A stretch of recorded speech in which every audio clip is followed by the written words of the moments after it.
కాంగ్రెస్ అధికారంలోకి రాగానే నాగార్జున సాగర్ పూర్తిగా నిండటం మా అదృష్టంగా భావిస్తున్నామన్నారు మంత్రి ఉత్తమ్ కుమార్ రెడ్డి.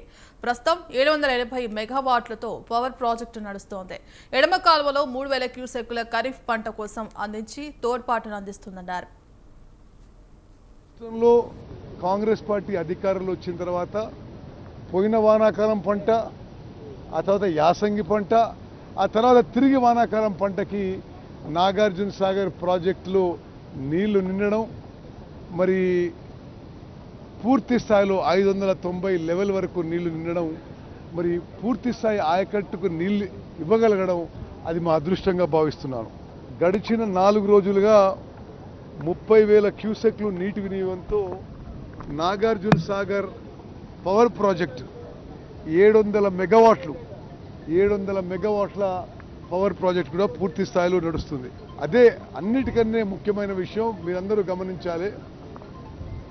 నిర్దిష్ట షెడ్యూల్ కంటే ముందు ఎడమ కాలువ ద్వారా ఈరోజు అంటే పవర్ ప్రాజెక్టు యొక్క నీళ్లు విడుదల కాకుండా అదనంగా ఎడమ కాలువలో 3,000 క్యూసెక్లు ఈరోజు విడుదల చేసి ఖరీఫ్ పంటకు మరి మన కాంగ్రెస్ ప్రభుత్వం తోడ్పాటును అందిస్తుంది.